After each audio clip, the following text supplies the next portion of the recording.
ndabakiriye cyane. So uyu munsi rero ntatinze na accompagnement gusa tugiye kwigana, nta bintu byinshi, nta yandi majwi nakoresheje, ni jazz gusa, nta left hand bass, nta solid guitar cyangwa ibindi bintu. So tugiye kwigana gusa kuri accompagnement kandi ndagerageza kwigisha mu minota mike cyane. So uko mubizi accompagnement yacu murabizi ko left hand tuba tugomba kugenda 1 4 1 5, sibyo? Biterwa ariko na progression tugiye gukora. So ariko nabihinduyemo gatoya, twagendaga 1 tukagenda 4 tukaza muri 5. So kugenda bimenyereza gukora umera nk'ukandaho tan tan tan tan tan. So iyo niyo step ya mbere kuri left hand, sibyo? Yivuyeho rero. So right hand nagiye gutya,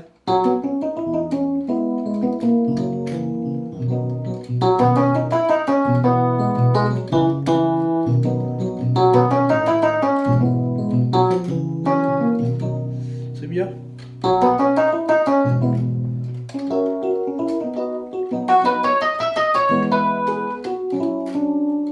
Sibyo? Nyo twagiye ngo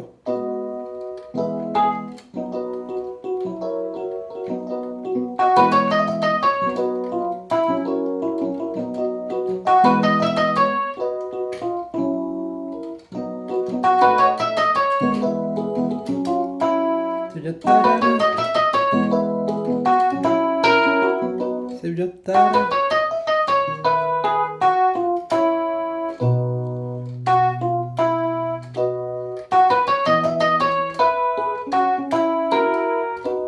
Very simple, karoroshye. Turagenda ngo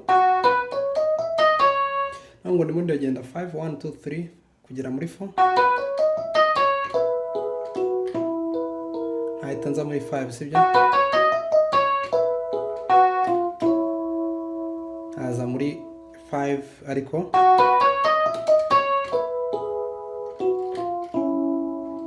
so ukagenda bimenyereza.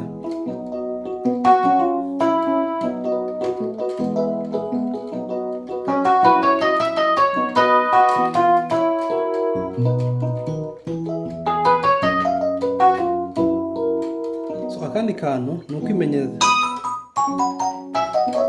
So ni ukwimenyereza tuno tuntu.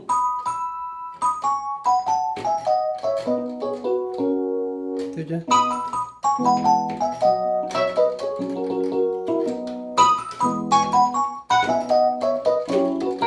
So ni half note, mba ngenda mfata 1 ariko iri half note, haza muri 4 nagaruka 2. So ushaka kugenda uko ushaka.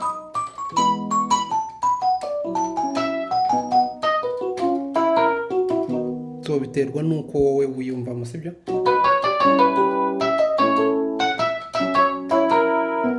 So buno buryo bundi nagiye ndafata D, haza muri E,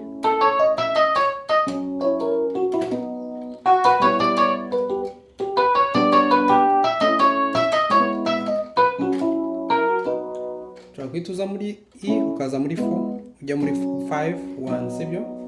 Very simple, biroroshye cyane. So ndizera ko hano noneho hari icyo muri kugenda mukuramo gake gake, sibyo?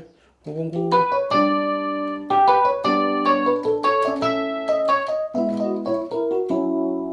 sibyo? Sibyo, none reka tugende muri beat.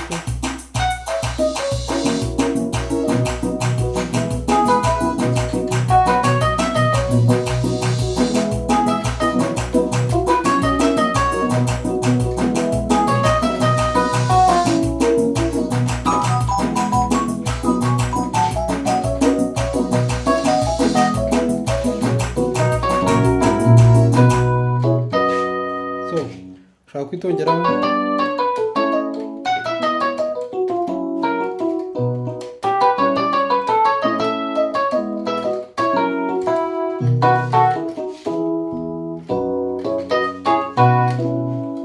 yes, nibyo ngibyo rero. Mwibuke gukora like, share na subscribe.